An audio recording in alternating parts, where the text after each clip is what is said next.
दुनिया कैंसर के खिलाफ जंग लड़ रही है, लेकिन अब रूस ने एक ऐसा ऐलान कर दिया है जो तारीख बदल सकता है। रूस की वजारत सेहत ने किया है नई mRNA वैक्सीन की तैयारी का बड़ा दावा, जो न सिर्फ कैंसर की नशोनुमा को रोक सकती है बल्कि मरीजों को मुफ्त भी फराहम की जाएगी। इत्तलात के मुताबिक ये वैक्सीन 2025 के आगाज में लॉन्च होगी और एक डोज पर तकरीबन $2,869 का खर्च होगा, जो रूसी हुकूमत खुद उठाएगी। क्या ये वैक्सीन कैंसर का इलाज कर सकती है? माहिरीन का कहना है कि ये कैंसर के फैलाव को महदूद करेगी और मरीजों की जिंदगियों में नुमाया तब्दीली ला सकती है।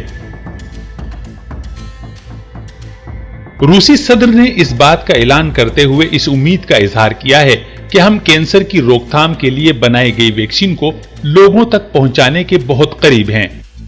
Ну и подошли к созданию так называемых онковакцин, вакцин против рака и иммуномодулирующих препаратов нового поколения.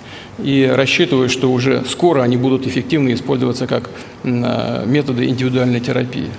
लेकिन एक सवाल अब भी बाकी है, क्या ये वैक्सीन तमाम किस्म के कैंसर के लिए कारगर होगी या ये सिर्फ एक मखसूस किस्म के लिए महदूद है?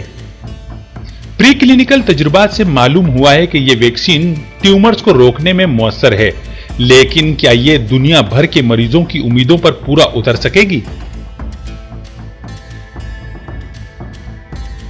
बिलाशुबा रूस का ये इक़दाम दुनिया को बदल सकता है, एक जंग जो अभी शुरू हुई है। क्या ये वैक्सीन जिंदगी बचाने का ख्वाब पूरा करेगी? इस हवाले से आप क्या सोचते हैं? कमेंट्स में जरूर बताएं। मजीद ऐसी मालूमाती और दिलचस्प वीडियोस के लिए चैनल सब्सक्राइब करना ना भूलें।